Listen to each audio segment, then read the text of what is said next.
The best-known statin drug, Lipitor, is the most prescribed drug ever in the world. That's because it lowers cholesterol. For the past 70 years, high levels of cholesterol have been thought to damage the blood vessels.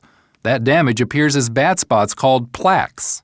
In fact, because of high cholesterol, President Dwight Eisenhower was put on a low-cholesterol diet following his heart attack way back in 1955.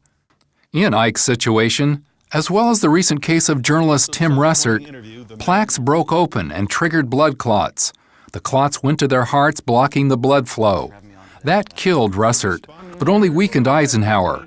But in 1957, one of those clots went to President Eisenhower's brain and caused a stroke.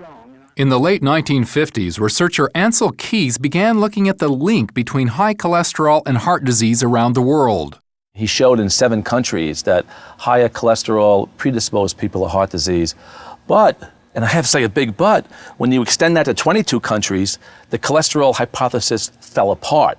Cardiologist Stephen Sinatra says even though there was much research contrary to Keys's proposition, it still led to the widely accepted idea that high cholesterol causes heart disease. So 20 years ago, when the statins, to lower that cholesterol, appeared on the market, they were hailed as a breakthrough in heart attack prevention.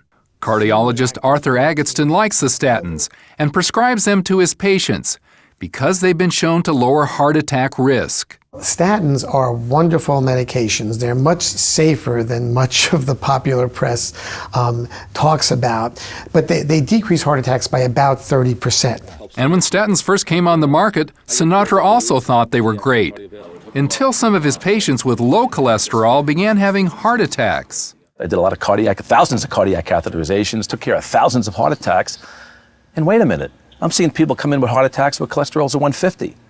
It didn't make sense. Today, Sinatra believes that theory making high cholesterol responsible for heart disease is wrong. He says cholesterol doesn't predict who will have a heart attack. And the reason statin drugs reduce heart attacks is not because they lower cholesterol, but because they reduce inflammation in the body. Inflammation is the root cause of heart disease. Unfortunately, this cholesterol story is stealing the stage as a #1 factor in heart disease. But I believe nothing is farther from the truth. Yet Sinatra does prescribe statins for their anti-inflammatory benefit. But that's small doses in just a few patients, mostly those with serious heart conditions. He limits the use of statins because of concerns about their safety. Terrible muscle pains and memory loss are reported. Harm to the immune system may leave the young and old susceptible to dangerous infections. And statins may also increase the risk of several cancers. Who cares if your cholesterol is 250? Do you want to take a drug that could give you breast cancer when we got to rethink this whole cholesterol hypothesis in heart disease? That's a tragedy. Why the side effects? Probably because statins inhibit the liver from producing coenzyme Q10, a substance that powers the body's cells. So Sinatra says if you're taking Zocor, Crestor, Pravachol, or any of the statins, you should definitely take a coenzyme Q10 supplement to overcome the deficit. He says start with CoQ10 and add antioxidants like vitamin E, which also fight the damaging results of inflammation. Carnitine and ribose products are among numerous supplements that strengthen the body against inflammation and may also help offset drug side effects. Sinatra has written a book explaining how those energizing substances work. Both Sinatra and Agatston recommend that people take fish oil, which can help prevent what happened to Tim Russert. The omega-3 fats in fish oil reduce inflammation and can keep those plaques from breaking open.